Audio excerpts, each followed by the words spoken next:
Bringing you back live now to downtown Atlanta, bringing you a live picture here. We're going to get that up for you soon of the protest that is happening.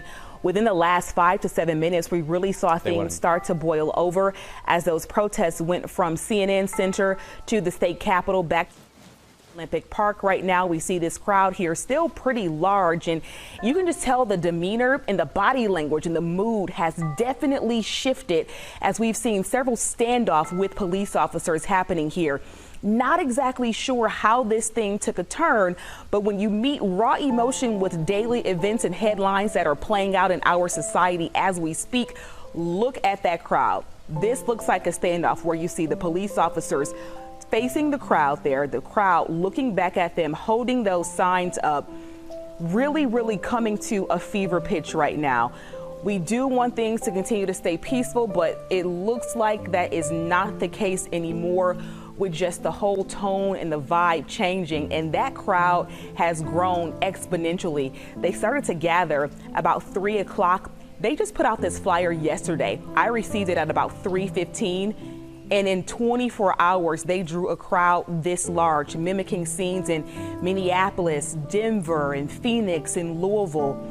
Emotions just very raw and high right now, and it looks like there is a heavy police presence, but it also looks like the crowd is so big and so intense.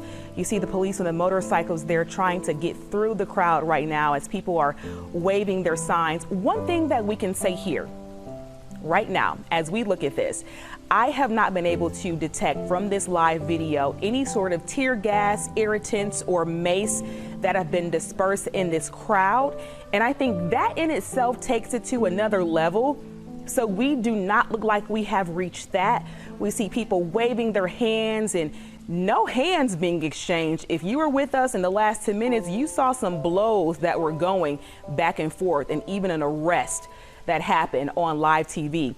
This officer face to face with that young lady right now to the right of your screen. We see her pushing back with this officer. The mask has come off, some very intense words being exchanged. And people of all races, all ages, all demographics representing Metro Atlanta are out there as you see our police force standing on the front lines, and the people are standing right back there facing them tonight.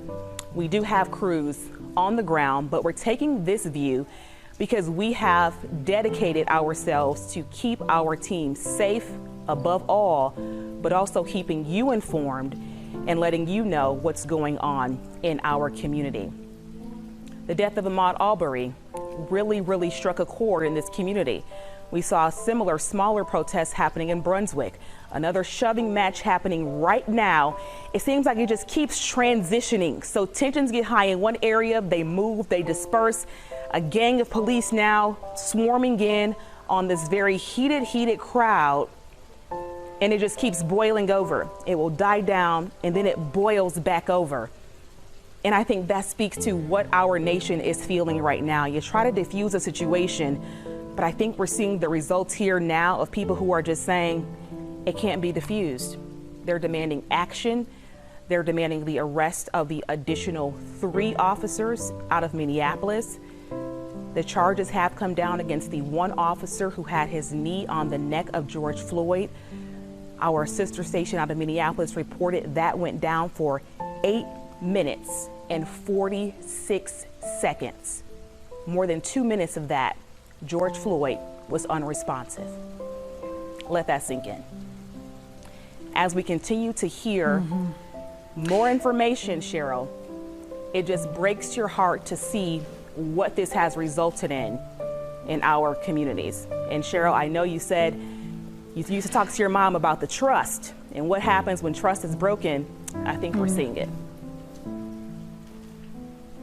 Yeah, over generations, trust broken time and time again over generations. And as I've been watching this play out, I was thinking about our interview with Atlanta Police Chief Erica Shields today, who talked to her officers and really was imploring them to have restraint and to allow the protesters to have space and have a voice. She has been using what has happened in Minneapolis as a what not to do with her officers, and she's been looking at that in terms of the arrest of George Floyd, but also in the protests as well. As you said, there has not been any evidence of tear gas that we've seen. Very different situation in Minneapolis, and she had really talked to her officers today about this time for the protesters, and we've seen them, staying back until things come to blows, like you said, till the pushing and shoving. But it has been amazing to watch as it has ebbed and flowed, as the officers are in there with all the people and their signs and the interactions there. But it is palpable, the emotion from the crowd. There is no question. Another shoving match going down. It looks like people have been taken to the ground. More arrests are happening right now. This scene right now is so intense. I think about my childhood and what I learned in history class about riots of the 60s. Never did I ever think that I would experience it myself and to be in a news anchor seat ad-libbing over video that looks like it's something from the 60s. This is 2020 right now on a Friday night downtown Atlanta, where people are protesting the death of a man at the hands of police in Minneapolis. And you cannot forget the names of Ahmaud Arbery that they are also protesting on behalf of, and his family, and also Breonna Taylor. And Cheryl, I think what it really speaks to, the level of emotion, these cases happened and came to light so close within one another. So this is not just in the name of one person. Yes, and these cases, at least two of them came to light because someone took video of what had happened. And it was really powerful when Will Smith just said that it's not that it hasn't happened, it's just now people are recording them.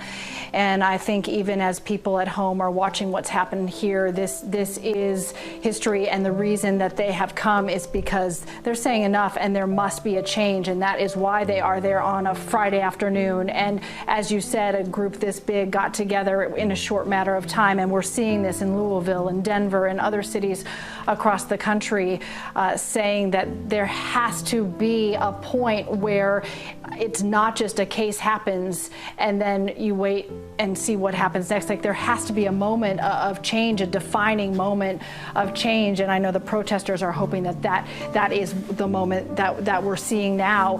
And like you said, it has been interesting to see in these pockets that have happened, but so far the police have been able to kind of diffuse one situation and allow them to stay. It looks like here we are seeing water bottles that were flying at police officers, and a little bit of that was going back and forth. And we see more water bottles or something, being chugged from the crowd of protesters to police.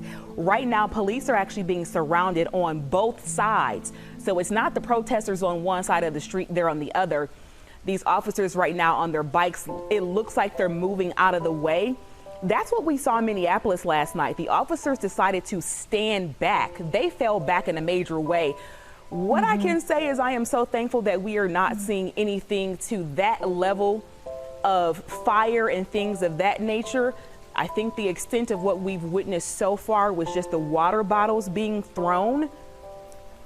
And so now the officers are moving away from the protesters as another shoving match and blows are being exchanged on the right side of the screen. This crowd is so thick right now, and it seems like it's multiplying, or they're getting closer together in smaller pockets. Yeah. And so at this time, we're going to perspective. You can see it. Go ahead, Cheryl. No, go ahead, Aisha. Yeah, I was just saying that from the perspective of the chopper right now, this is a small section of what is a tremendously big crowd that's spread out through Centennial Olympic Park. Yeah, and what I'm seeing on the left is they picked up the gates that were down. If you're going to a concert, you see the gates that, sort of partition off the crowds. They picked those up at this time, and now they're making this big, giant group here right in the middle. And I can see a couple of fluorescent shirts that remain of police officers, but most of them have moved out. Only seeing a couple of police officers being surrounded by these protesters. Many of the signs saying Black Lives Matter, and more people looks like they're having their hands up and extending their hands. It looks like they may be trying to form some sort of a human chain right now, maybe trying to open up this circle here in the middle.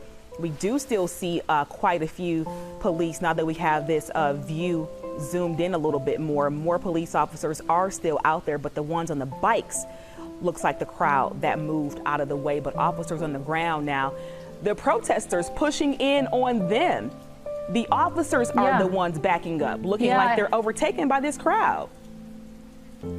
They're backing up. Yeah, interesting that there are some of the protesters that are trying to make space for the police officers as they're trying to make their way out of the center of that crowd, and water bottles are still flying in the air. This is the result of the trust. We see the rest of where those officers on their bikes ended up there. Looks like they're trying to move back and create some sort of amount of safe distance.